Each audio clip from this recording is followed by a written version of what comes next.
Night was falling over the Black Sea, but it wasn't the kind of night sailors liked. A heavy silence had settled across the water, a strange quietness that felt almost unnatural. The waves moved gently, almost cautiously, as if they too sensed something coming. Far away on the horizon, the faint lights of a Russian patrol boat glimmered, slowly cutting across the sea like a lazy ghost. Inside that vessel, the crew had no idea that they were being watched, closely, silently, patiently, by eyes that needed no sleep and hands that were nowhere near the water. For days, Ukrainian drone operators had studied the boat's route. It wasn't a giant warship or a massive destroyer. It was a mid-sized patrol vessel, old enough to creak but strong enough to carry ammunition, fuel, supplies, and sometimes officers. More importantly, it was predictable. It followed the same route, at the same time, night after night. In wartime, predictability is the most dangerous habit. Inside a small Ukrainian command room, the air buzzed with quiet intensity. The room wasn't glamorous, no giant screens like in Hollywood movies, no teams in fancy uniforms. Just a handful of operators in hoodies and fatigues, screens glowing blue, keyboards clicking softly, and a generator humming in the background. One operator, no more than 25, leaned forward with unmatched focus, gripping a joystick as if it were part of him.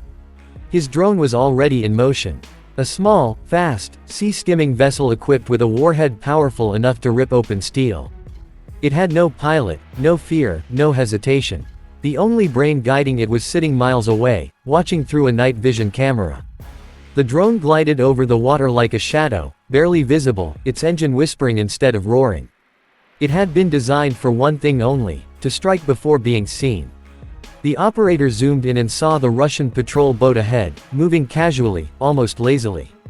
The Russians were not expecting trouble tonight. They never expected trouble at night. The lookout on deck lowered his binoculars, lit a cigarette, and stared into the darkness with boredom more than caution. The captain inside the cabin leaned over a radar display that didn't show anything unusual. A few green dots, some static, and a sea that looked quiet. He assumed everything was normal. But war rarely gives warnings. It usually arrives in silence. The drone operator whispered to his teammate, "Target confirmed." His voice didn't shake. He had done this before. But even then, every mission carried its weight. Not because of fear, but because every strike had consequences far beyond the explosion. Every successful hit slowed supply lines, disrupted patrol routes, forced Russia to spread its ships thinner. One drone strike could shake an entire region's security. The operator breathed slowly, adjusting the drone's angle, correcting for the slight wind pushing against the waves. The drone responded instantly, slicing through the water with precision. The operator murmured, "Impact visual in 5 minutes." Meanwhile, the Russian lookout flicked ash into the sea, unaware that in the darkness ahead, a shape was racing directly toward them. A tiny wake appeared in the water, but the lookout's eyes were relaxed, not searching for danger. He noticed it only when it got closer. At first he thought it was just a wave pattern, something harmless. But something felt off. The line was too straight. Too fast. Too intentional. He blinked twice, leaned forward, and whispered, "Cito Ato." "What is that?" He raised his binoculars, and froze. The object was moving directly toward the boat. The Russians reacted instantly but chaotically.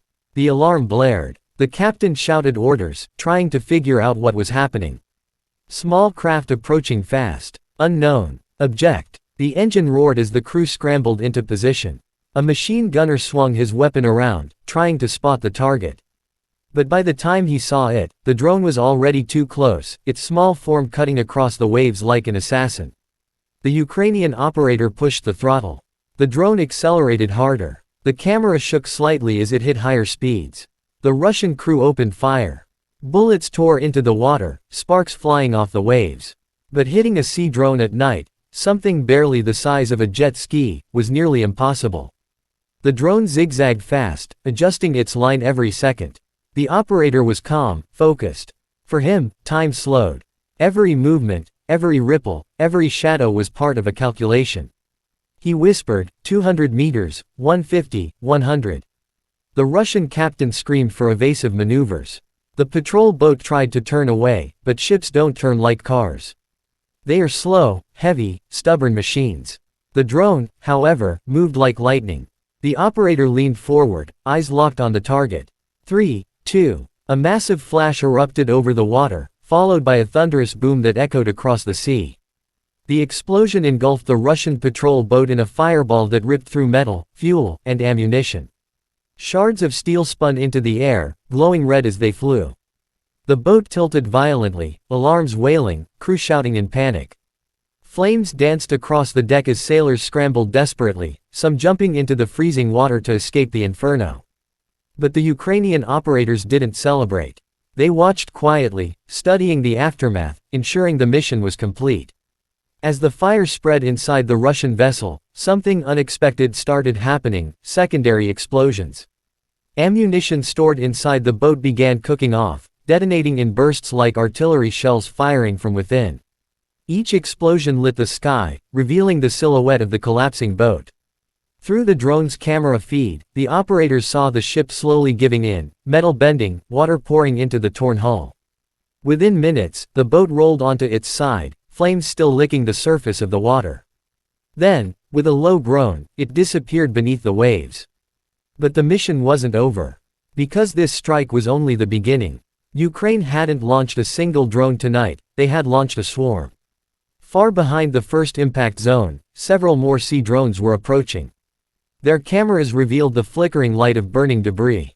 Russian rescue boats raced toward the site, sirens blaring, thinking the danger had passed. They didn't know the real threat was still coming. When the new drones appeared on radar, confusion spread among the Russian crews. At first, they thought it was debris. Then they realized the objects were moving, quickly, straight toward them. The rescue teams panicked. Boats turned sharply, retreating at full speed. But the drones didn't chase them. Their objective was the strike zone. They moved in, scanning the burning water, recording every detail. Red flames reflected on their dark, silent hulls as they floated near the sinking remains. The video captured everything: the fire, the smoke, the scattered debris, the empty sea where the patrol boat used to be. By morning, satellite images confirmed it: the Russian patrol vessel was gone. Not damaged, not disabled, gone. Russian media tried to hide it. State television shifted focus, military spokesmen refused to comment, and online channels blamed technical malfunctions. But the footage leaked anyway. Images of the attack circulated across social media. Ukrainian operators became heroes overnight. Russian sailors quietly complained about lack of equipment, lack of radar sensitivity, lack of night vision. Defenses. But the truth was simpler: the battlefield had changed. War was no longer just about size, armor, or firepower. It was about precision, innovation, speed, adaptability. A small, unmanned drone, costing a tiny fraction of a patrol boat, had completely erased it from the sea. And this wasn't the first time. Nor would it be the last. For Ukraine, these drones were more than weapons. They were force multipliers, equalizers, answers to Russia's massive fleet. Each successful strike forced Russia to reconsider its strategy, reroute its ships, waste fuel, deploy more defenses, and lose confidence. One operator put it simply in an interview later: "We don't need a navy. We just need creativity." The next part of the story unfolded in whispered conversations and intercepted communications. Russian commanders argued about how the strike happened. Some blamed intelligence failures. Some blamed faulty radar. Some blamed bad luck. But one frustrated officer said something that summed it up: "How do you fight an enemy you cannot see, cannot hear, and cannot stop?" The psychological impact was enormous. Russian sailors grew paranoid. Every ripple in the water looked suspicious. Every dark shape looked like a drone. Patrol routes changed. Timings changed. Night shifts doubled. Morale dropped. Meanwhile, Ukrainian drone engineers were already building newer, faster models. Ones that could evade detection even better. Ones with bigger warheads. Ones with longer range. The war was evolving faster than anyone expected. Days after the strike, another explosion happened near Crimea. And another. And another. Each time, the pattern was similar: a Russian vessel suddenly hit by a drone that approached from nowhere. The Black Sea was turning into a battlefield ruled not by giant warships, but by small machines guided by operators sitting miles away. Back in the Ukrainian command room, the operator who conducted the strike replayed the footage again. Not out of pride, but out of analysis. Every angle, every second, every shadow. He studied how the drone responded to waves, how the Russians reacted, how the explosion unfolded. Every detail mattered. Because in the next mission, even the smallest improvement could change everything. And somewhere in the dark waters of the Black Sea, new drones were already moving. Quiet, fast, unseen. Waiting, watching, ready. The Russian Navy now lived with a new fear. That the next wave, the next ripple, the next shape in the water, might not be just the sea. It might be the beginning of the next strike. For Ukraine, this was not just warfare.